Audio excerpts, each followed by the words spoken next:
ఆయన త్రోవను సరాలను చేయడని అరణ్యంలో కేకవైన శబ్దము అని ప్రవక్త అయిన యెషయా ద్వారా చెప్పబడిన వాడికడే.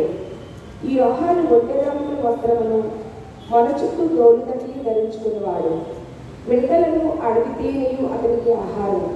ఆ సమయంలో యెరూషలేము వారు, యూదయ వారందరూ, యోర్దాను నదీ ప్రాంతముల వారందరూ అతని యొద్దకు వచ్చి తమ పాపములు ఒప్పుకొనుచు యోర్దాను నదిలో అతని చేత బాప్తీసం పొందుచుండెను. అతడు పరిశీలనలోను సద్దుకైలలోను అనేకులు బాప్తీసం పొంది వచ్చిన చూచి, సర్ప సంతానమా, రాబో రోజులను తప్పించుకున్నకు మీకు బుద్ధి చెప్పిన వాడెవడు? మారు మనస్సులకు తగిన ఫలము ఫలించుడి. అబ్రహాము మాకు తండ్రి అని మీలో చెప్పుకున్న తలంచవద్దు. దేవుడు ఈ రాళ్ళ వలన అబ్రహాములకు పిల్లలను పుట్టింపగలడని మీతో చెప్పుచున్నాను.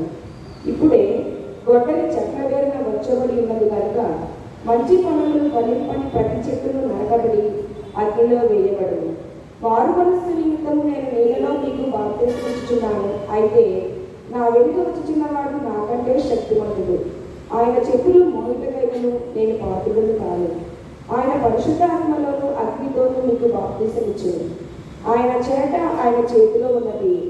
ఆయన తన కళ్ళను బాగుగా శుభ్రం చేసి గోధుమలను కొట్టులో పోసి ఆరని అగ్నితో పొట్టును కాల్చునని వారితో చెప్పారు. ఇంత సమర్థ మాట ముగించబడి ఉన్నది.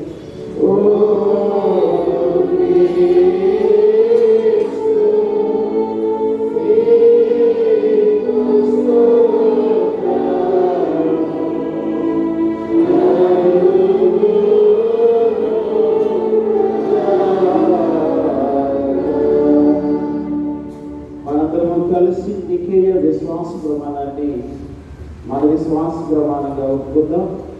సంగమంతి నన్ను వెంబడించవలసిందిగా మనం చేస్తూ ఉంటా. భూమి ఆకాశములను దృశ్యాదృశ్యమందు సమస్తమును సృజించిన సర్వశక్తి గల తండ్రి యొక్క ఏకదేవుని నేను నమ్ముచున్నాను. ఆయన జనదైక కుమారుడును అద్వితీయుడనకు ప్రభు అయిన యేసుక్రీస్తును నమ్ముచున్నాను.